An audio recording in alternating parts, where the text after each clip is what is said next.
Y'all know. Fugitive TV. You know what we do around here. Now check this out. If you know my story, I was actually on the run for 15 years. And while I was on the run, I was living under different names. I moved to different countries. I went to college. I graduated, even started a few businesses. I made friends and none of them knew my real identity, and it ended up getting all of it caught up to me. And, I am here now talking to y'all not to do the same thing. But what we're going to do right now is let y'all know about something that just happened this past weekend. Now, I'm pretty sure y'all saw that video of that man attacking the judge, right? In Las Vegas. If not, here we go. Disorder in this Las Vegas courtroom. There's a couple things that I want to point out about this, right? Because I've been to jail, I've been to prison, I've been to much things. Did you know that in jail, there's a lot of mental ill people inside of there that should not be inside of jail? Prison, a lot of mentally ill people that should not be inside of prison. I'm talking about, you look at them, you talk to them, you can tell they're mentally ill, and you're wondering how the hell why are they here? They don't need to be here. And then not only that, they are in jail a lot of times causing more trouble for the people who are even trying to get out, who are not mentally ill. It's a frustrating thing. And I know if you've never been there, you've probably never seen this. But if you've been there, you know what I'm talking about. Comment below some of the stories you have. Now, if you watch this video of him talking to the judge, you can kind of tell this man got something wrong with him. His mannerisms, the way he's talking. That's how some of these people talk when they have mental issues. I feel like I should be given a shot because I'm in a better place than I was. Judge Holthus reminding Redden of his lengthy rap sheet. 3 felonies, a gross, 9 misdemeanors, multiple DVs. Got a lot going on, sir. He still asked for leniency. I feel that I shouldn't be sent to prison for a second time. But the judge denied his request for probation, which apparently set Redden off. I appreciate that, but I think it's time that he gets a taste of something else because I just can't with that history. In accordance with the laws of the state of Nevada, this court... The judge... Now, I'm not going to sit here and condone what he did was right. I'm not going to say, oh, yeah, she deserved all. No, I'm not saying that. But if he probably would have had the proper treatment to begin with before that day, before all that, instead of just sending him to jail and locking him up, it sounds like this man really needed help. He was diagnosed with schizophrenia, bipolar. I mean, schizophrenia is nothing to play with.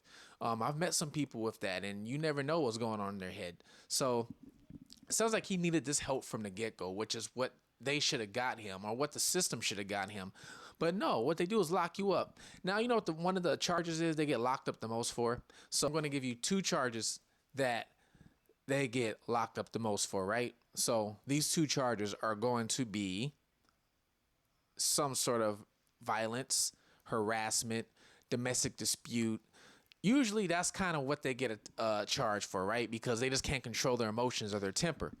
The second one that you'll see them in for a lot is trespassing. Oh, man, if y'all ever been to jail, there's so many people in jail with a trespassing charge, and most of these people are either 1, homeless, 2, mentally ill, or 3, all of the above. Because a lot of mentally ill people end up homeless on the street. And when they're homeless on the street, what are they doing? They're sleeping on park benches. They're sleeping on grass yards. They're sleeping in abandoned buildings. Then people are telling them, or the cops come and they slap them with a trespassing charge, and then they go to jail. Now, yeah, they get a roof over their head and things like that, but that's not the help they need. Because you can only get so many trespassing charges until now the state's going to send you to prison. And in prison, you're just going to get worse. You're going to come out worse than you ever were before. So I think if they would have got this man some help before then, maybe this wouldn't have happened. I'm not a doctor, but I know a little bit of something, Now, so this last time that I was in there, that I was locked up in jail, and I had to turn myself in right after his 15 years on the run, I'm sitting in the cell, and my door opens up. This guy comes in. This, a darker guy with dreads. I say, what's up? He's saying what's up too. Seemed normal at first. 'Cause sometimes they do. So he gets on the top bunk. I'm on the bottom bunk. Now this is at night. So we fall asleep now. At a lot of times people first come into the cell, they're sleepy, sleep all night. There's not really a lot of talking, whatever, So wake up in the morning, right? We get our breakfast trays. So I'm on the bottom bunk. Now picture this. I'm on the bottom bunk and I'm eating my food. He's on the top bunk. So as I'm eating, one of his dreads fall down into my food. And I look up like, what? The guy is on his top bunk, just yanking just trying to pull them out. I'm like, what the hell? I'm like, hey, bro, you all right? You just dropped your hair in my food, man. You all right? He goes, nah. I'm like, oh, man, here we go. This guy got issues. So the guy had problems, man. We lasted one more night together. He got up in the middle of the night, and if you've never been to jail, pretty sure you've seen this in movies. The jail cells usually have a bed or a bunk bed with your sink and your toilet right next to the bed. The guy went to go piss in the toilet. Well, was supposed to pee in the toilet and ended up peeing on the cell door. And I'm sitting there looking at it like, man. So I got him put into another cell because I couldn't deal with it. He had mental issues, and guess what his charges were? Trespassing. He was homeless and had mental issues. And sometimes we'd talk to him, and this guy had some stories, bro. He would tell you, hey, did you know? You ever seen Men in Black 2? That was supposed to be my role. You ever seen Men in Black 1? That was supposed to be me. They got Will Smith to play me. This guy, bro, he said how he fought in World War II.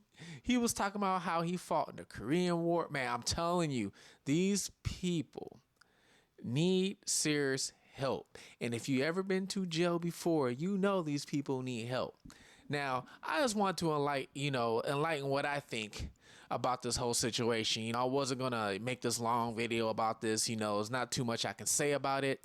Hey, and the guy just got charged today too. He got charged. So he went back into court, and the same judge, she charged him, or not charged, sorry, convicted.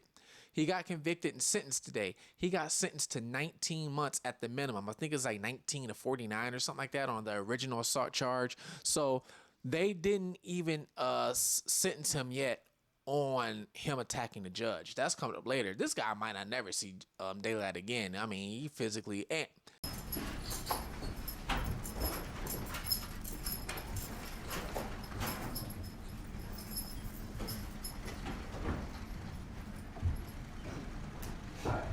Mr. Almaci's here now. Morning, Judge. Good morning. All right, this is on for the continuation of Mr. Redden's sentencing. When we were last here, arguments were concluded and the court had begun to pronounce sentence when an incident occurred, an incident initiated by Mr. Redden, preventing the court from completing sentencing. That is the sole purpose for today's hearing. Any other issues that may arise from the events that occurred last Wednesday will be handled at a future date by a different court. For purposes of the record, I want to make it clear that I am not changing or modifying the sentence I was in the process of imposing last week before I was interrupted by defendant's actions. I am making my calendar page from that day an exhibit for the court. As it existed the moment I walked in, from prior to anything happening, nothing's been changed, indicating the sentence I intended to impose. Although I give it back for a moment. All right, that being said, in accordance with the laws of the state of Nevada, this court does now sentence you in addition to the $25 administrative assessment fee, $150 DNA fee, the $3 DNA administrative assessment fee, and $250 indigent defense fee, 19 to 48 months in the Nevada Department of Corrections. How much credit for time served does he have? It's 0 days. He was on probation when he committed the offense and was revoked on probation to serve the jail time October 25th. That time it expired at or about the time of the plea. So 0 days credit. Mr. Almaci, if that's different, let us know and we'll fix it. I will. The motion to quash mandatory is moved at this point. And for the record, I just reflexively wrote 0 days credit time served on the notes exhibit that I just said. So that is in addition as of right now. That's correct. The probation case number, just for the record, is C370775. Thank you. Thank you. And not only that, y'all gotta give it up for this man, bro. Y'all gotta give it up. This man ran through everybody, jumped over the defender's table, and jumped over the judge's desk. Y'all ever been to court? Y'all see how tall usually the desk is for the judge? Usually the judge sits up high so he can see the whole courtroom, or she can see the whole courtroom. Y'all saw that man clear that like a hurdle, and man, he probably was a great athlete. He probably was a great athlete. Probably was a very gifted athlete. He probably could have been top 5 athletes of all time. Michael Jordan, Bo Jackson, Deion Sanders, and DeBarro Redding. What's his name? DeBarro Redding. Top 4 right there. And wasted talent, bro.